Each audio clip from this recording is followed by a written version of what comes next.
Joining us now, and what timing today, Colorado Secretary of State and Chair of the Democratic Association of Secretaries of State, Jena Griswold.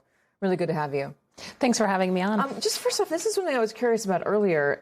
States run their own elections.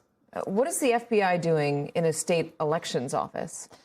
Well, I think this is unprecedented. I know as much information as you know, as Americans know right now. But if this does turn out to be just one more part of Trump's retribution and attempts to rewrite 2020, I think that's deeply disturbing to the entire country. There is just kind of like an unknown amount of people don't know quite how concerned they should be about 2026 and 2028, but 2026 is coming up first.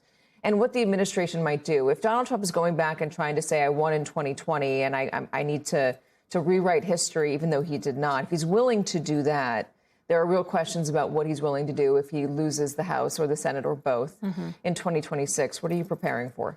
We're preparing for everything. But I'll tell you, we were preparing for everything in 2020 also. So all types of contingencies. We actually just went to our legislature this week to ask for more resources. And we've been working with both our attorney general and the governor on all types of contingencies. I will say Trump has made our elections less safe since taking office the second time. He's disbanded the FBI and DHS's work on securing our elections from foreign adversaries. He's fired all the people, for the most part, we used to work with in the federal government on security. And he's the CISA folks. The CISA folks, exactly. They would provide great services to secretaries of state and to the counties. In Colorado, we're trying to pick up as many of the services as possible. But we've seen Trump weaponize the DOJ to go after political opponents. We'll see if that's what's happening right now in Fulton County. And just like you, I don't know what's going to happen in 2026, but we will be prepared. If he comes to try to seize voting machines, and I don't know if he would go to Colorado because Colorado hasn't been a state in the past that has voted for him. It's not like Georgia, which he thinks he should have won, or Arizona. But if he does try to go seize voting machines, what would you do? What can a Secretary of State do? Well, there's not to get into all of our contingencies, but Donald Trump, by the way, has said in the past that he's lost Colorado and other states that use mail ballots because of mail ballots. Yeah, that's a good point. Yeah, and he's been running a retribution campaign against Colorado now for almost a year because we have Tina Peters in prison. Also a good point. Yeah, so we don't know what's going to happen. But one of the first things we would do is file a lawsuit to stop them. And even if they seize voting equipment, we have the ballots. They're on paper ballots. So I don't think it will come to that. I hope it will not come to that. We will be ready.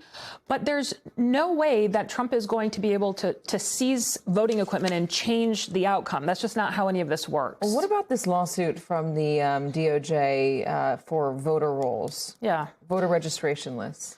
They are suing over 20 of us. They're trying to amass... 44 states have received requests, so suing more than 20. Yeah, a lot of the Democratic secretaries of state have basically told the DOJ to go take a hike. I led a multi-state letter to the DOJ and DHS saying, like, hey, why are you guys trying to amass all this information?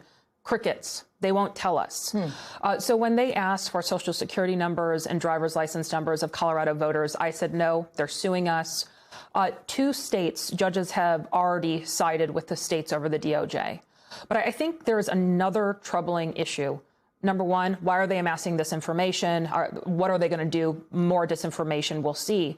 But what is very troubling for our democracy and just so disgusting is the fact that Trump's attorney general basically sent a letter to Minnesota saying, if you want ICE out of here, one of the things you have to do is hand over voter data. So are they saying that ICE is creating chaos, killing 2 Americans over voter data? That's interesting. That's really interesting. Jena Griswold, yeah, that's a good question. Thank you so much. Secretary of State of Colorado, really, really good to have you in person. Thanks for being here today. Of course. Thanks for having me. It's great to see you.